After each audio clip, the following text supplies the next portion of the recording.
अस्सलाम वालेकुम नाज़रीन, मैं Asad Abbas Bhatt advocate high court हाज़िर खिदमत हूँ कुछ नई कानूनी, अदालती और सियासी खबरों के साथ। नाज़रीन, सबसे पहली जो इम्पोर्टेंट खबर है वो ये है कि आज एक तहलका हेज़ बयान दिया है रहनुमा PTI बाबर अवान साहब ने। उन्होंने बेसिकली दो चीज़ों में बात की है। एक तो उन्होंने ये कहा है कि जनाब नवाज शरीफ के साथ हाथ हो गया है, उनको जो है वो उनकी लीगल टीम ने गाइड नहीं किया, उनके खिलाफ़ एक ऐसा मुकदमा है जिसके नतीजे में वो नाअहल रहेंगे, वो नहीं लड़ सकते कोई भी इलेक्शन। लिहाजा वो जितनी भी एफ़र्ट कर रहे हैं, एवन फील्ड के अंदर एक्विटल मिल गया, फ्लैगशिप के अंदर नैब ने तरमीम वापस, नैब ने अपना केस वापस ले लिया, ये सारी चीज़ें बेकार है। वो कह रहे हैं कि जी एक ऐसा केस है जिसका मैं आगे चल के आपको बताता भी हूँ कि वो उनका मुकदमा है जिनके ऊपर उनको वर्क करना चाहिए था, उन्होंने नहीं किया और इस वजह से वो उनके साथ हाथ हो गया। डिटेल पढ़ते हैं। वकील बाबर अवान ने इस्लामाबाद हाई कोर्ट के बाहर मीडिया से गुफ्तगू के दौरान कहा कि PTI इंट्रा पार्टी इंतखाबात के लिए आज कागजात नामजदगी जमा कराए जाएंगे। कल 2 दिसंबर को PTI का इंट्रा पार्टी इंतखाब हो जाएंगे। उन्होंने कहा कि कल चीफ जस्टिस पाकिस्तान से मैंने कहा कि इलेक्शन में लेवल प्लेइंग फील्ड भी नज़र आनी चाहिए। Chief justice Peshawar high court ने कहा कि एक पार्टी को निकलने नहीं दे रहे, ये कैसी लेवल प्लेइंग फील्ड है। बाबर अवान का साबिक वज़ीर आज़म मियां मोहम्मद नवाज शरीफ से मुतल्लिक़ कहना है कि नवाज शरीफ के साथ हाथ हो गया है, जितने मर्जी रिलीफ दें, समीउल्लाह वाले केस में सुप्रीम कोर्ट ने नाअहल किया हुआ है। उनका कहना है कि इस केस में सिर्फ सुप्रीम कोर्ट का लार्जर बेंच ही सज़ा ख़त्म कर सकता है। 5 जजेस के फ़ैसलों को ख़त्म करने के लिए 7 जजेस का फ़ैसला चाहिए। नवाज शरीफ के केस में उनके वकला ने रिव्यू फ़ाइल किया मगर वो खारिज कर दिया गया। बाबर अवान का कहना है कि खैबर पख्तूनख्वा की खुद मुख्तारी पर हमला हुआ है, फाटा की छाती पर जुल्म किया गया। इलेक्शन कमीशन से पूछा जाए, चाहता हूँ कि फाटा की 5 सीटें किस इख्तियार से ख़त्म की गई।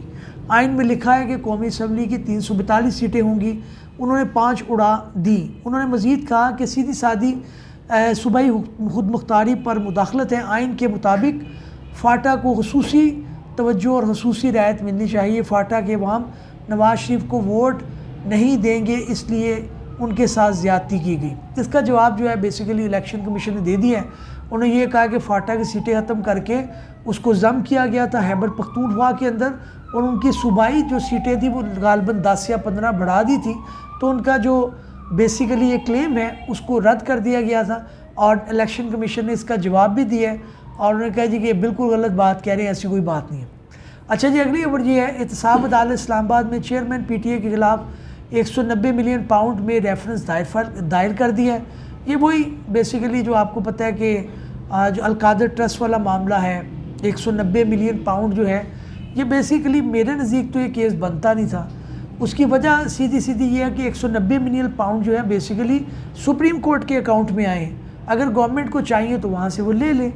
अब वो कहते हैं कि जनाब ये रियायत दी गई और ये नहीं लिए गए पैसे, और ये जो है वो जो बहरिया के मालिक हैं मलक रियाज साहब, उनको बेसिकली ये रियायत दी गई थी और उसके बदले के अंदर जो है वो अलकादर ट्रस्ट जो है वो बनाया गया, वहाँ पे यूनिवर्सिटी बनाई गई और उसके ट्रस्टी खुद लाया गया, खुद बने जो है वो बुशरा बीबी और इमरान खान साहब खुद बने।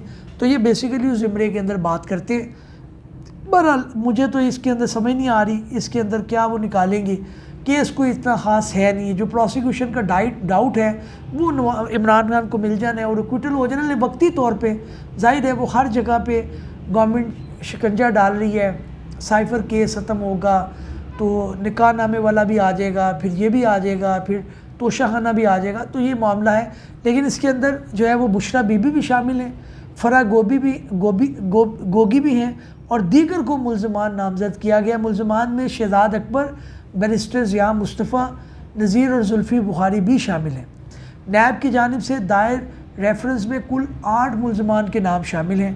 Deputy prosecutor general Muzaffar Abbas ने तफ्तीशी अफसर मियाँ उमर नदीम के हमरा रेफरेंस दायर किया और एहतसाब अदालत के रजिस्ट्रार ऑफिस ने रेफरेंस की जांच पड़ताल शुरू कर दी। अब ये फ़ाइल हो गया है, इसको देखते हैं किस करवट जाता है, लेकिन मेरे नज़दीक ये बनता नहीं है। अच्छा जी, अगली खबर जनाब ये है कि जी लाहौर हाई कोर्ट में रहनुमा PTI खतीजा शाह की नज़रबंदी के ख़िलाफ़ तौहीन अदालत की दरख्वास्त पर काबीना के फ़ैसले की रिपोर्ट तलब कर ली। अब ये काबीना का फ़ैसला, इसमें रिपोर्ट आएगी, वो अपना बताएगी कि जनाब इनको क्यों जो है नज़रबंद किया गया, क्या इनसे ख़दशा है, इनकी बेल हो चुकी है, अच्छा केस कंटेस्ट किया है। हमारे कोलीग हैं, उन्होंने ये मामला टेकअप किए थे, अपना उनका नाम जो है वो हमारे एक्सिस लॉ फर्म के जो है वो हैं समीर खोसा साहब, उन्होंने इनकी बेल कंटेस्ट किया, गालबन वही ये कर रहे हैं, तो अच्छा केस कंटेस्ट कर रहे हैं। इसके अंदर भी बाकिर नजफी साहब ने उन्हें कहा जी कि आप लाएं, क्या वजह है कि आप काबीना की रिपोर्ट बताएं कि उनको क्यों नज़रबंद किया है।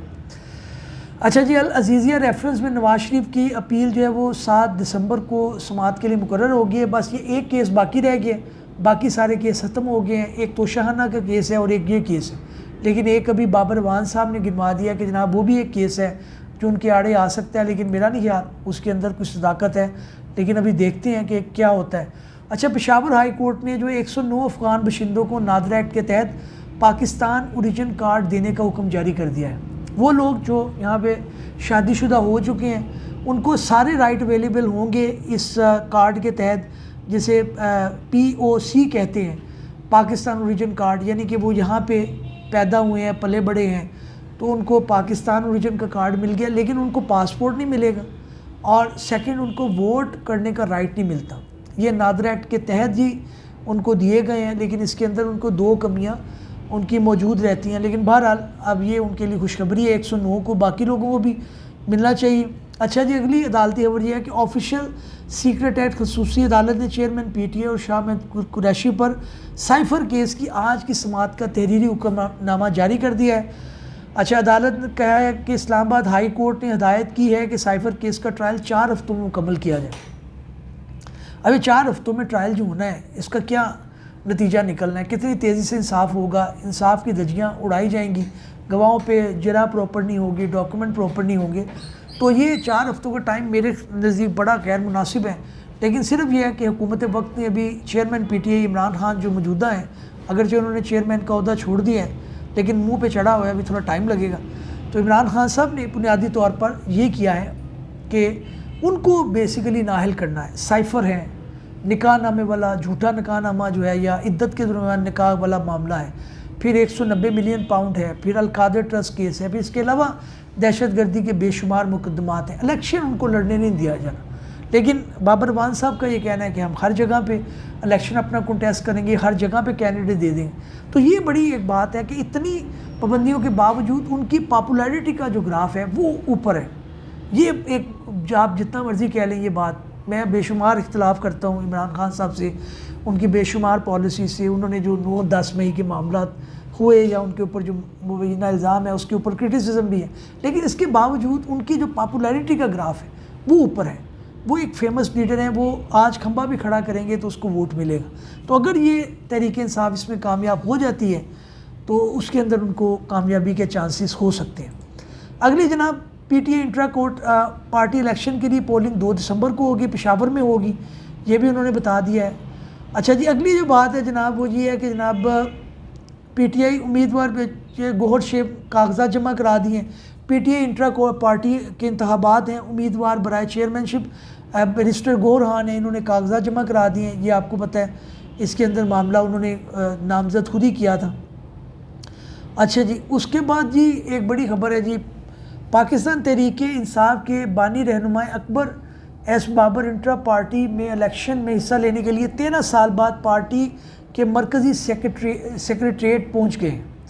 अच्छा, अकबर इन्होंने चैलेंज भी किया हुआ था, इनके इख्तलाफात भी इमरान खान साहब के साथ थे, लेकिन ये बड़ी अच्छी बात है, ये बात ठीक करते हैं।